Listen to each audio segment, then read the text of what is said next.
একটা ভয়ঙ্কর হাদিস বলেছেন, এই হাদিসটা যতবার পড়ি থরথর করে আত্মাটা কাঁপে। কিয়ামতের দিন আল্লাহ তাআলা অনেক শহীদকে বলবেন তুমি জাহান্নামে যাও। সে বলবে আল্লাহ আমি জাহান্নামে যাব, আমি তো রক্ত দিয়েছি তোমার জন্য, লিইলাহি কালিমাতিল্লাহ, আমার দেহের তাজা রক্ত দিয়ে আমি শহীদ হয়েছি, জানাজা ছাড়া আমার দাফন হয়েছে, আমি তো জান্নাতে যাব। আল্লাহ বলবে না, তুমি শহীদ হয়েছ এই কারণে যে লোকজন তোমাকে বীর বলবে, বীর বাহাদুর।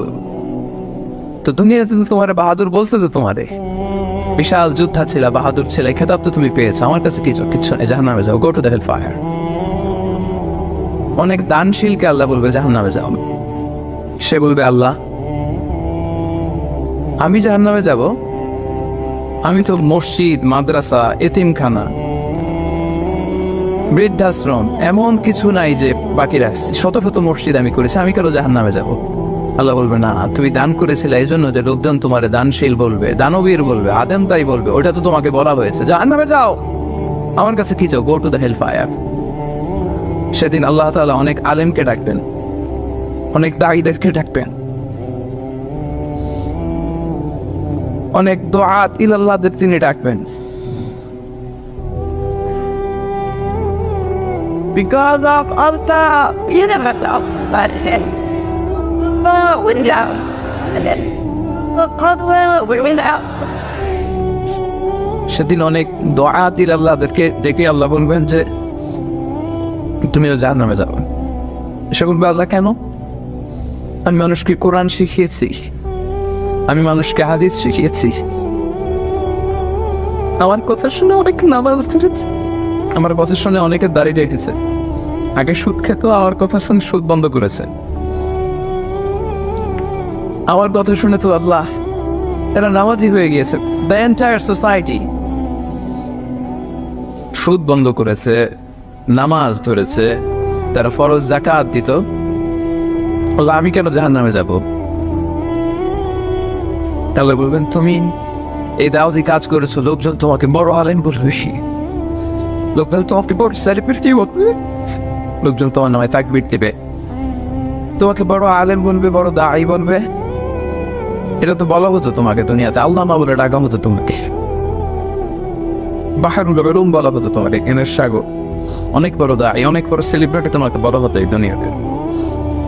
তো যা চেয়েছো তা তো পেয়েছো, আমার কাছে কি চাও? আমার কাছে তোমার জন্য কিছু নাই, go to the hell fire,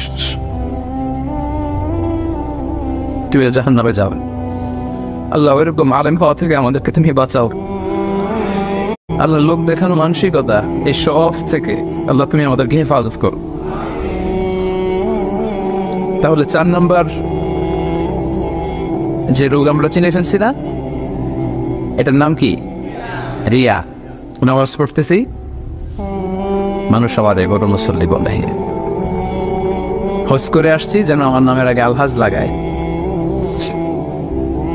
যাকাত দিচ্ছি, যাকাতের শাড়ি লুঙ্গি, দানবীর শিল্পপতি এটা যেন বলে, জিহাদের ময়দানে গিয়েছি, ইসলামের জন্য মিছিল দিচ্ছি, যাতে মিডিয়াতে আমাকে সবার আগে দেখা যায়। আল্লাহ বলবে go to the hell fire, জাহান্নামে যাও। এগুলো একটাও আমার জন্য করো নাই, তুমি যা চেয়েছিলে দুনিয়াতে তুমি সেটা পেয়েছো, আমার কাছে কি চাও? কিচ্ছু নাই আমার কাছে তখন জন্য, যাও। রিয়া মানে লোক দেখানো মানসিকতা, শো অফ মেন্টালিটি, এটা নাই কারণ।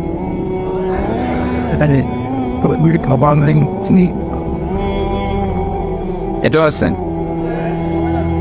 তো এই যে শো অফ মেন্টালিটি, প্রিয় ভাইরা, সম্মানিত ভাইরা, খেয়াল করে শুনেন, এই শো অফ করার মেন্টালিটি এটা বড্ড ভয়ঙ্কর।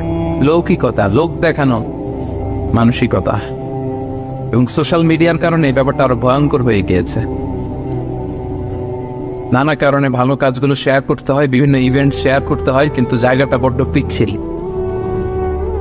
যদি আল্লাহকে দেখাতে না চেয়ে মানুষকে দেখাতে চাওয়া হয়, ওইটা আল্লাহ কবুল করে না, এটা ভয়ঙ্কর।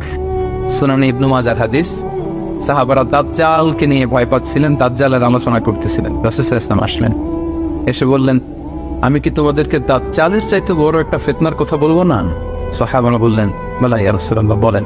আল্লাহ রাসূল সাল্লাল্লাহু আলাইহি ওয়াসাল্লাম বললেন, সেটার নাম হচ্ছে আশিরক আল খাফি, গোপন শিরক।